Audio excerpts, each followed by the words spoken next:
Hola, buenos días.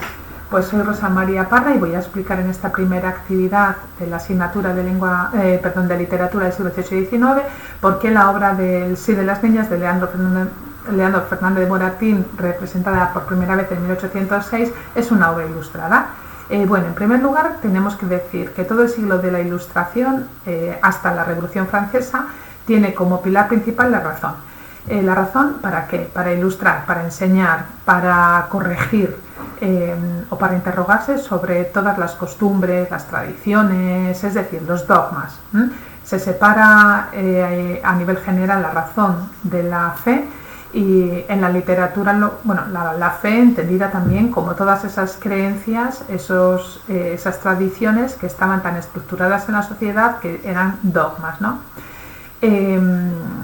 Y por lo tanto debían continuar, como dice Larra, ¿no? Que no se piensa, simplemente se actúa.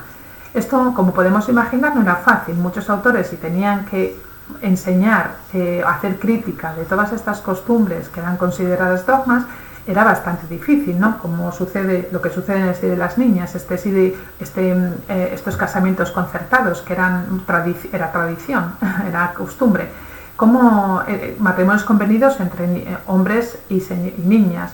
No era fácil. ¿Cómo se hacía, no? Si a la religión, que el Estado quería mantener las cosas como eran.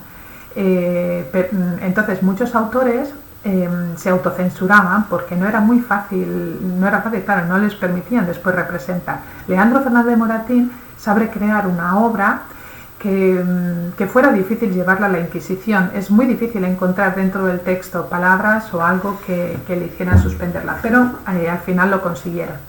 ¿Pero por qué la censura, no? ¿Qué es lo que molestó? Claro, lo que hace es criticar estos matrimonios concertados, en este caso de doña Francisca, una niña que estaba en un convento, que no tiene padre, tiene solo su madre, doña Irene, que promete a su hija con don Diego, un varón, con B. Pero doña Francisca estaba enamorada de don Carlos, que era sobrino y soldado también, entonces se representa si era nobleza que el ejército,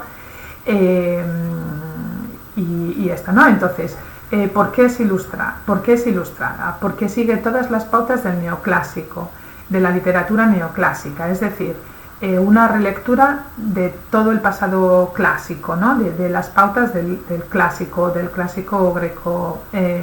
grecolatino. Se respeta la regla de las 3 unidades, como dice Luzán.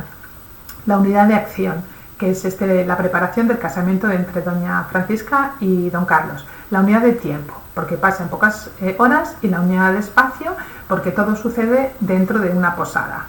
Estas 3 unidades evitan la distracción y hacen que la obra sea más comprensible, ¿no? Que se muestre lo que se quiere, es decir, que sea claramente didáctica. Vale. Esta regla de las 3 unidades, que también lo hemos leído en el artículo de Uzán, no recuerdo si ya lo he dicho, hace alusión a esta poética de Aristóteles, ¿no? Pero había también otros límites, como por ejemplo que las obras tenían que ser simples, es decir, no tenían que tener todos estos efectismos del barroco, ni buscar legores exóticos, magia, es decir, tenían que atenderse a lo natural, evitando todas estas cosas fantásticas, ¿no? Todos estos escenarios, magias y los personajes también tenían que tener decoro, es decir, tenían que vestir, actuar y hablar como correspondía a su clase social. Así que veremos en la obra que don Carlos se comporta como un noble y doña Francisca como una niña y la madre como una madre, ¿no? El criado como un criado.